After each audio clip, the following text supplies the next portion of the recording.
ప్రభుత్వం విద్యార్థులకు నాణ్యమైన పౌష్టికాహారాన్ని అందిస్తుందని మంచిర్యాల జిల్లా కలెక్టర్ దీపక్ కుమార్ అన్నారు. మంచిర్యాల జిల్లా కేంద్రంలోని గిరిజన షెడ్యూల్డ్ కులాల సంక్షేమ వసతి గృహాలను జిల్లా కలెక్టర్ కుమార్ దీపక్ సందర్శించారు. ఈ సందర్భంగా విద్యార్థులకు అందిస్తున్న సౌకర్యాలను పరిశీలించారు.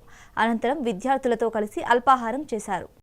మంచిర్యాల డిస్ట్రిక్ట్ సెంటర్లో ఉన్న ఎస్సీ వెల్ఫేర్ హాస్టల్కి బ్రేక్ఫాస్ట్ పిల్లలతో పాటు చేసి వాళ్ళతోటి ఇలా ఇంకా ఏమైనా ఇష్యూ ఇక్కడ ఉన్నాయా అన్ని మంచిగా భోజనం పెడుతున్నారా లేదా, మెనూ పరంగా పెడుతున్నారా లేదా, హెల్త్ ఫెసిలిటీ సఫిషియెంట్గా ఉందా లేదా, ఏమైనా ఇబ్బంది పడుతున్నారా.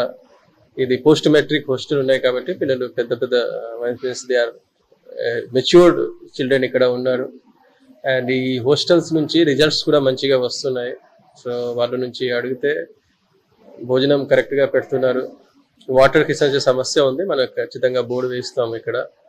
దాంతో పాటు ఇంకా వాళ్ళకి చెప్పడం జరిగింది, ఏమైనా ఇష్యూ వస్తే మా హాస్టల్ వార్డెన్ అందుబాటులో ఉంటారు 24 hours.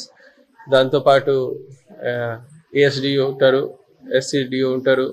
సో అందరూ ఈ హాస్టల్ సంబంధించిన రెసిడెన్షియల్ స్కూల్ ఫెసిలిటీ సంబంధించిన and other educational institute facility సంబంధించిన జిల్లాలో ఏమైనా గవర్నమెంట్ ఇచ్చిన ఇన్స్ట్రక్షన్స్ పరంగా మనం ఫుడ్ పెడుతున్నాము, అన్ని రకాల ఫెసిలిటీ ఇస్తాము. రాష్ట్ర ప్రభుత్వం కూడా హాస్టల్ మీద రెసిడెన్షియల్ స్కూల్ ఫెసిలిటీ మీద ప్రత్యేకంగా ఫోకస్ పెట్టారు. సో ఐ హోప్ మంచిర్యాల జిల్లాలో ఖచ్చితంగా మనం అన్ని హాస్టల్స్లో అన్ని పిల్లలకి ఎవరైనా హాస్టల్లో ఉండి చదువుతున్నారు లేదా అంటే గవర్నమెంట్ ఫెసిలిటీలో చదువుతున్నారు, అన్ని రకాల